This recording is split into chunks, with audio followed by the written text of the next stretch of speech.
자, 오늘은 딱 30분에 끝낼게요. 수사학적 질문은 뭐냐? 내가 하고 내가 대답하는 건데, 예를 들어서 이런 거예요. 자, 한번 볼까요? 자, 사람이 보통 몇 분부터 망각하기 시작해요? 10분이죠. 몇 분이 지나면은 80%를 얼마가 지나면 80%를 망각해요? 한 달이죠. 요런 게 수사학적 질문이라고요. 이런 것들이. 제가 지금 어떻게 했어요? 질문하고 제가 답을 했어요. 이게 왜 안 좋냐? 왜 안 좋냐? 안 좋은 이유 간단합니다. 제가 만약에 이렇게 수사학적 질문을 계속합니다. 그러면 어떤 일이 생길 것 같아요?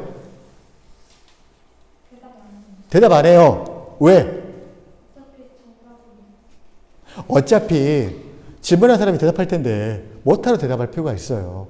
자칫해서 실수를 하면은 큰일 나지. 그래가지고 대답을 안 해버려요. 그래서 수사학적 질문은 피하라고 합니다. 절대로 하지 말아야 되는 거예요. 그래서 여기서 나오는 룰 넘버 원 뭐냐 이겁니다. 뭐냐면요, 답을 듣기 원하지 않으면 질문도 하지 마라. 다른 말로 바꿔서 얘기하면은 질문을 했다면은 꼭 답을 들어라. 요 소리예요. 자, 그러면은요, 사람들이 왜 수사학적 질문을 수사학적으로 본인이 대답하게 될까요?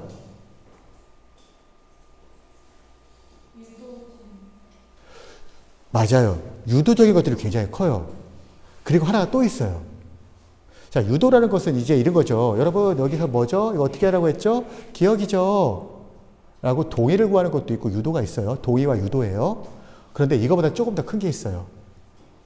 동의와 유도 적어주세요. 여러분들 기록할 때. 좀 더 큰 거. 뭐냐? 한번 여러분들, 제가 한번 그렇게 해볼 테니까 한번 느끼는 대로 말해보세요. 자, 여러분. 성경 공부는 어떻게 가르치라고 했죠?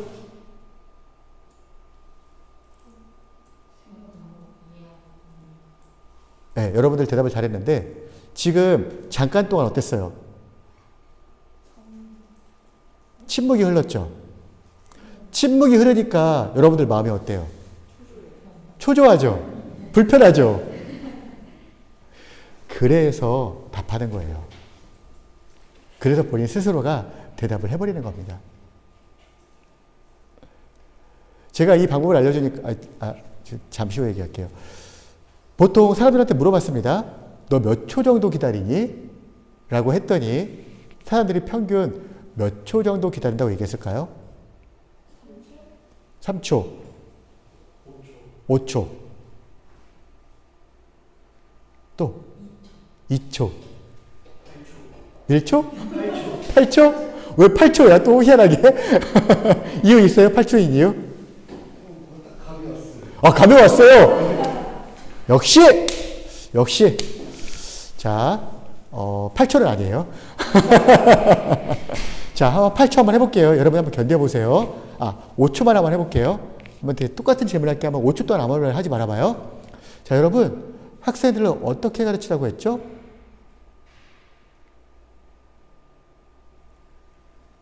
이게 5초예요. 어때요?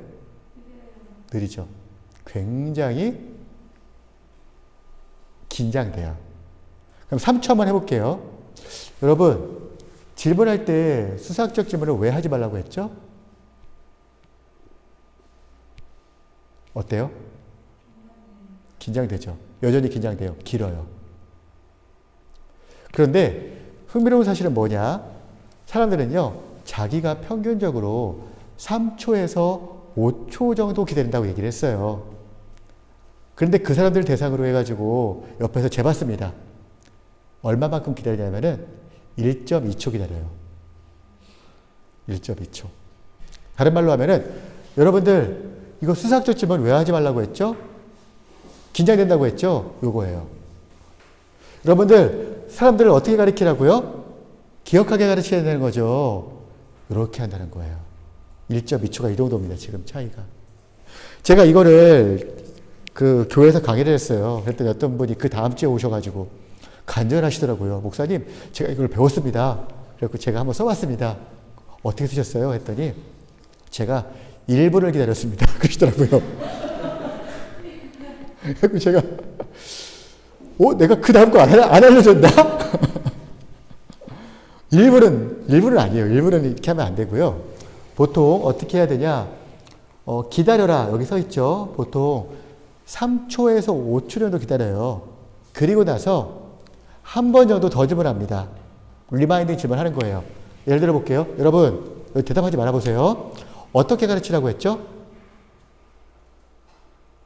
자, 어떻게 가르쳐야 될까요? 이렇게 가라는 거예요. 근데 한 2번 정도 했는데 답이 안 나온다. 답이 안 나온다? 그래도요, 여러분들은 이미 준비를 다 해놨어요. 대답할 준비가 되어 있어요. 그래서 이때 재경이한테 재경아 어떻게 가르쳐야 되지? 이렇게 대답이 나오는 거예요. 이미 2번의 질문 최소한 6초에서 7초라는 시간 동안에 여러분들은 답을 이미 준비를 다 해놓고 말할 준비가 되어 있어요. 그때 여러분 2번 정도 질문을 하고 안 되면은 그래 답이 안 나온다. 그럼 그제서야 호명해서 질문을 들어가는 겁니다. 성준아 어떻게 가르쳐야 되지? 이렇게 대답해도 돼. 그쵸. 이렇게 가르쳐라 라고 말하는 거예요. 자, 그리고요, 기다려라 굉장히 중요합니다. 근데 기다리려면은 질문을 잘해야 돼요. 질문을. 기다릴 수 있는 질문을 해야겠죠. 자, 그리고요, 2번째는 뭐냐? 요거예요. 요거. 가르친 후 질문하라. 이게 교수님들이 흔히들, 저도 이런 실수 종종 하는데, 흔히들 호기심을 자극한다고 모르는 거를 던질 때가 있어요. 모르는 거를. 아직 안 배운 거예요. 예를 들어서 이런 거죠. 뭐가 있을까요? 자, 커리큘럼에 저희가 뭘까요? 그게 몰라요. 그쵸? 안 배웠으니까. 회원님한테. 아직 몰라요? 그럼 아직 모르기 때문에 대답을 못하는 게 당연하겠죠. 그럼 답을 했어요. 교수님이 시키니까. 그럼 그 답은 정답일 확률이 높을까요? 오답일 확률이 높을까요?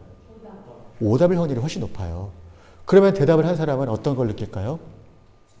수치심을 느껴요. 무한함을 느껴요. 내가 오답을 많이 했기 때문에.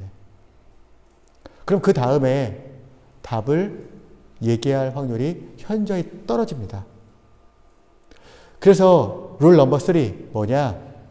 가르치고 질문하라예요. 가르쳐주고 질문해라.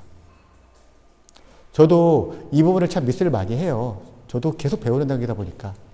그래서 여러분들한테도 여러분들은 느끼지 못했겠지만 제가 질문하고도 아차 싶을 때가 있었어요. 몇 번이. 이거 아직 안 알려준 건데? 이럴 때가 종종 있었습니다. 물론 아까 크리스토퍼 놀란 감독의 영화가 뭐가 있었냐? 이건 여러분들이 알 거라고 생각하고 물어본 거예요. 대답을 못하니까 내가 이걸 아직 잘못 알았구나 라는 그런 이제 오차가 발생한 거죠. 자, 그래서 근데 질문을 딱 했어요. 질문을 했는데 오답을 했어요. 오답을 했습니다. 그럼 이때 여러분들은 어떻게 해야 돼요? 자연스럽게 넘어가요. 오답을 했어. 보통 어떻게 하죠, 사람들이? 그러니까 만약에 제가 이렇게 물어봤는데 오답이 나왔어요. 그러면은 인도자가 어떻게 해요? 반응을. 틀렸어! 라고 얘기하죠. 그러면은 그 사람은 즉각적인 반응을 얻어버린 거예요. 아까 보셨죠? 비카리어스 레인포스먼트, 대리적 강화. 좋은 영향을 주지 못해요. 틀린 거를 바로 지목하는 거는 결코 좋은 영향이 아니에요. 이걸 웨이브 임팩트라고 불러요. 이펙트 웨이브. 그럼 어떻게 해야 되냐? 틀린 답이 나왔을 때. 자, 이것도 예전에 한번 알려줬었거든요. 처음인가? 처음이에요? 오케이. 제가 양해를 부탁드립니다. 6과목을 가르칠 때는 헷갈리기 시작해요. 그래서 혹시 제가 했던 말 또 한다거나 아니면은 안 알려준 거를 알려줬다라고 오해를 해도 좀 이해를 부탁드릴게요. 보통 틀린 답이 나오면 이렇게 하시면 돼요. 가장 기본적인 거, 저도 이거 많이 쓰는데요. 다른 사람들은 어떻게 생각해요? 라고 환기시키는 겁니다. 자, 제가 질문을 던졌어요. 그랬더니 우리 성훈이 맞지? 성훈이가 대답을 아까 커리큘럼 했는데 잘못된 대답을 했어요. 그래갖고 제가 정답은 아니에요. 그럼 제가 거기다가 친하다면은 땡 이렇게 하면 그냥 무한하고 웃고 말아요. 친하다면은. 근데 아직 안 친해. 아니야 라고 했습니다. 제가 잘못한 건 없어요. 아니야라고 말한 게 맞으니까. 그런데 서훈이가 느끼는 건 무한함을 느껴요. 틀렸네. 부끄럽다. 그때 서훈이가 했을 때 이렇게 얘기하는 거죠. 틀렸어요. 혹시 우리 지혜는 어떻게 생각하니? 성호. 지혜는 어떻게 생각하니? 라고 이렇게 돌려버리는 거예요. 그러면은 무한하지 않고 자연스럽게 돌아갑니다. 근데 여기 주의할 점이 있어요. 뭐가 있냐? 틀릴 때마다 물어보면 안 돼요. 말하면 안 돼요. 자, 틀릴 때마다 그 말을 해요. 그러면 학습자는 어떻게 생각할까요? 틀렸구나. 자, 그래서 이렇게 보는 거예요. 주찬아, 어떻게 가르쳐야 된다고 했지? 학습 단계에서는 총 3개가 있다고 했죠? 뭐죠? 기억하고, 자, 다른 사람들은 어떻게 생각해요? 맞나요? 그쵸, 맞죠? 이렇게 가라는 거예요. 정답을 얘기하든가 오답을 얘기하든가 서로 듣는 사람이 잘 모르게. 우리는 흔히 학생이 편하면은 땡! 라든가 혹은 아니야! 라고 이렇게 말하기도 해요. 그리고 저는 하다 보니까 비슷하게 대답을 말할 때가 있어요. 정답은 아니지만. 그래서 아까 제가 여기 썼던 답이 뭐가 있었냐면은 소희가 아까 대답했을 때 90% 약간은 모자란다라는 식으로 제가 대답을 했었어요. 정답은 아니지만 오답도 아닌. 그래서 여러분들이 할 때 잘 활용하시면 됩니다. 그런데 수업을 인도하다 보니까 어떤 학생이 굉장히 날카로운 질문을 하나 했어요. 그리고 그것이 중요해요. 이것을 저희 교수님은 뭐라고 표현하냐면은 예쁜 토끼가 나타났다라고 표현하시더라고요. 예쁜 토끼가 나타났다. 자, 여기에서 여러분들이 결정하셔야 돼요. 토끼를 따라갈 거냐? 토끼를 들어서 잠깐 저 밖에 내놓을 거냐?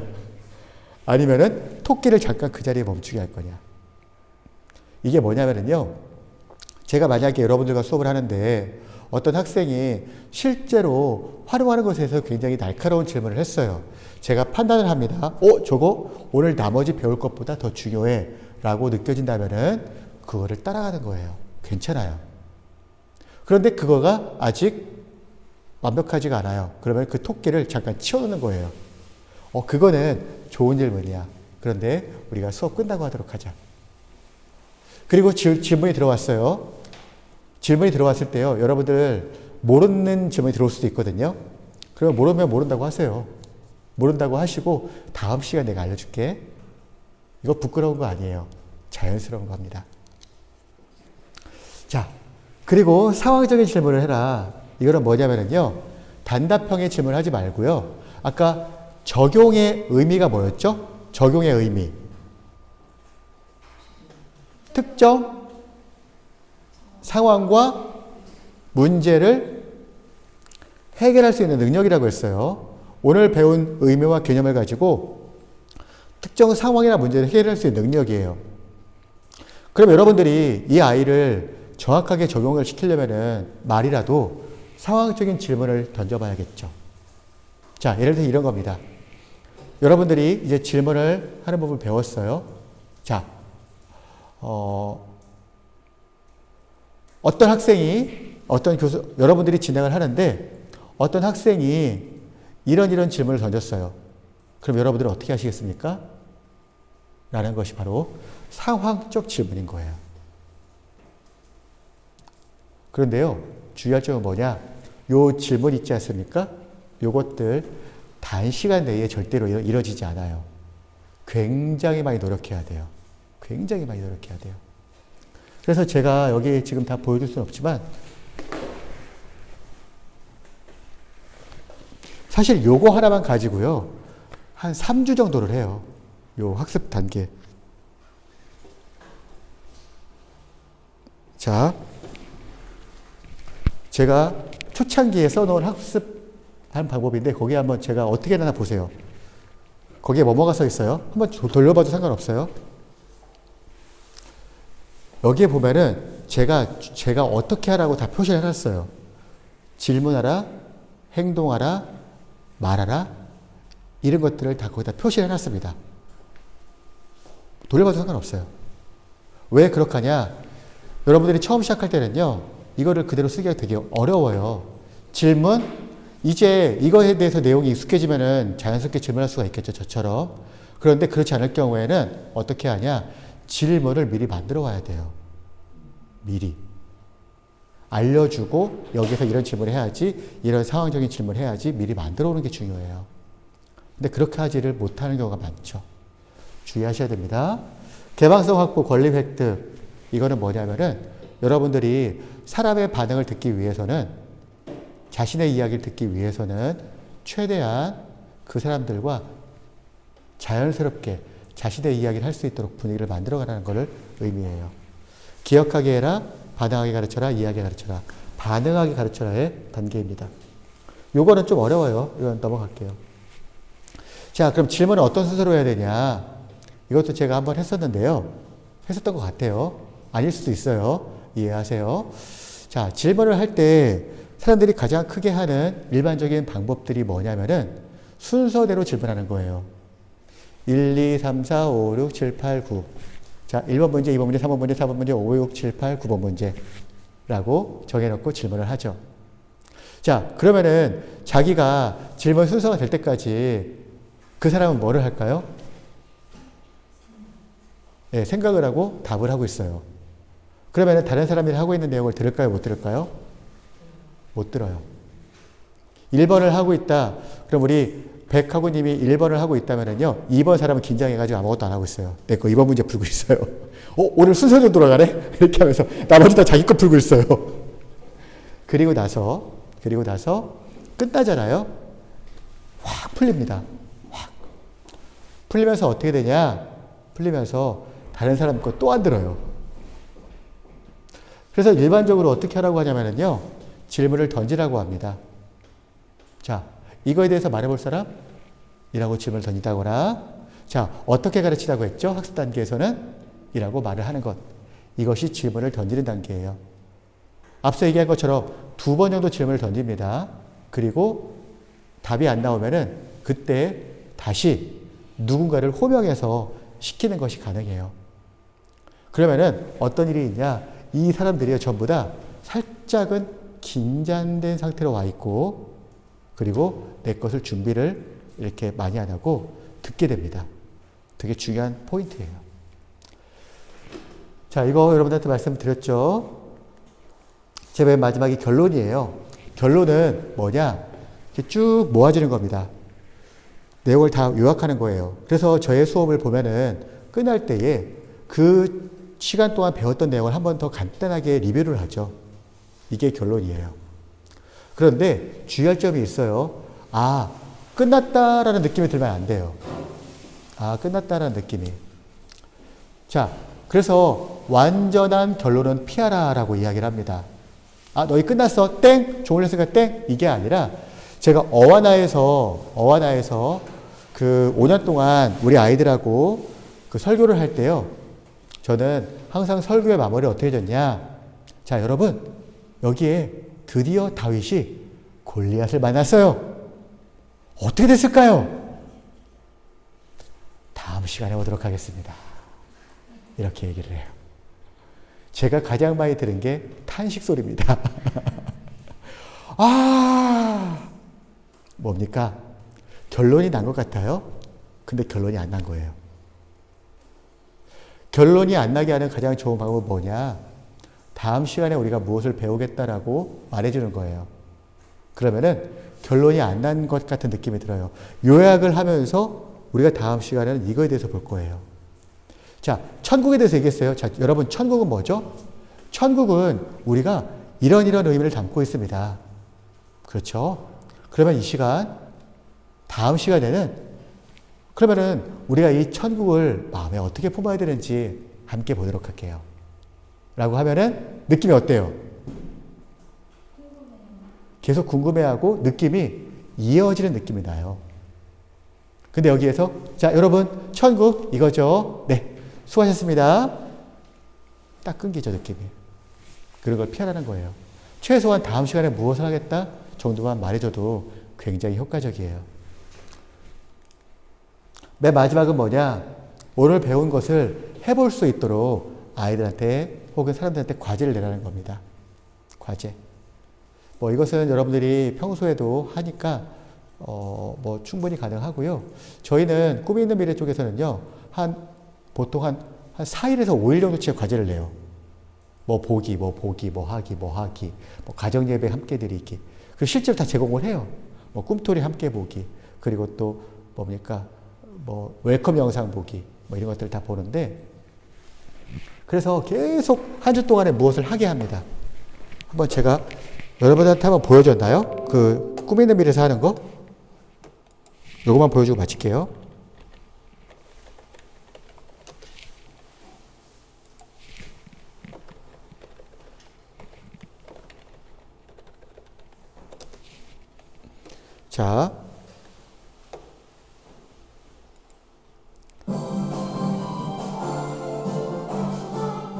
자, 이거는 복습 활동이에요. 화요일이나 수요일 정도에 복습 활동을 하고요. 이렇게 복습 활동이 매주 제공이 됩니다. 그리고 이거는 예습 활동이에요.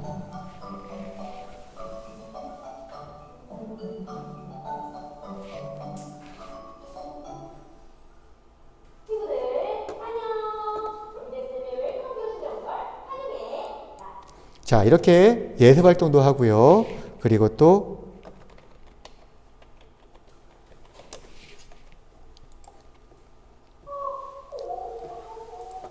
가정 예배를 또 드릴 수 있도록 자료를 제공해요.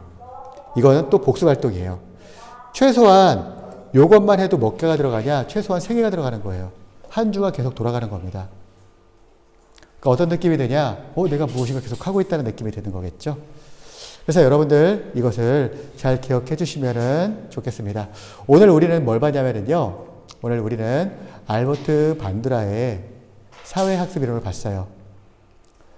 스키너의 그 이론에 반대해서 내야 하지만 나중에 지금은 스키너보다 더 많은 각광을 받고 있는 사회학습 이론 이것을 함께 봤고요. 주의하고 집중하고 그 다음에 파지, 기억하고 생산하고 그 다음에 동기부여를 한다. 요 4단계. 이것은 굉장히 사람들한테 사람을 의지적인 존재로 보았다라는 것을 말씀을 드렸습니다. 여러분들한테도 그런 존재가 된다는 거예요. 여러분들도 누군가의 모델링이 되어준다는 것을 말하고 있어요. 그리고 뒤에 이어서 우리가 뭐 예전에 했던 내용들을 리뷰하면서 어떻게 학습 준비를 해야 되는가를 함께 보았습니다. 먼저 학습 목표를 잘 세워야 돼요.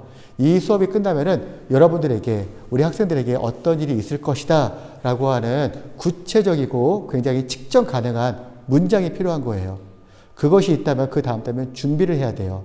준비는 그날 배울 내용으로 하는 동시에 학습자들이 전혀 이 수업에 들어와서 내 이야기를 들을 준비가 안 돼 있다고 가정하고 실행을 하면서 변경 문장을 넣어야 됩니다. 어떻게 부드럽게 이어가야 되는가. 그리고요, 성경 공부에는 기억하게 가르쳐라, 이해하게 가르쳐라, 반응하게 가르쳐라. 기억하게 가르치기 위해서는 여러분들이 선행 조직자, 우리가 무엇을 할 거야 라는 말을 해줘야 되고요. 조직과 연결성, 이 내용들을 잘 조직하고 연결성 있게 해서 하게 되면은 여러분들은 더 잘 도와주게 됩니다.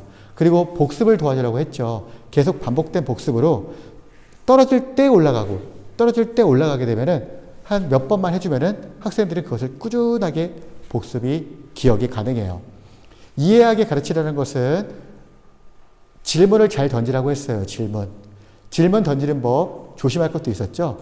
뻔한 질문 하지 마라. 수사학적 질문하라. 그리고 해라라는 거에서 여러분들이 질문했다면 답을 무조건 들어라. 그리고 충분한 시간을 주어라. 그리고 가르치고 질문해라. 그리고 이야기를 할수록 개방성과 안전성을 확보해라. 기타 등등의 그런 질문법이 있었습니다. 그리고 그 다음 단계는 결론에 도달하겠죠. 결론에 도달하면 도달할수록 내용을 요약하는 동시에 완전한 마감은 피하라. 다음 시간에 무엇을 할 것이라고 미리 알려주는 것도 효과적이라고 이야기를 했습니다. 거기서 끝나는 것이 아니라 과제를 내므로써 학생들이 주중에도 계속 무엇인가를 할 수 있도록 해줘야 된다라고 이야기를 했어요. 여러분들이 이것을 잘 활용하시면 좋겠고요. 지금 당장 활용은 잘 어려울 거예요. 하지만 하나씩만이라도 제가 아까 이야기한 것 중에 하나씩만이라도 해보게 된다면은 여러분들은 어느새 제 나이가 됐을 때 저보다 훨씬 더 뛰어난 인도자, 그리고 또 목사, 그리고 또 상담가나 교사가 되어 있을 것이라고 생각합니다. 여러분들 수고하셨고요. 다음 시간에는 커리큘럼이라는 것은 무엇인가, 그리고 어떻게 우리가 마음으로부터 사람들을 끌어낼 수 있는가를 함께 보도록 하겠습니다. 수고하셨습니다. 네, 자, 꺼주세요.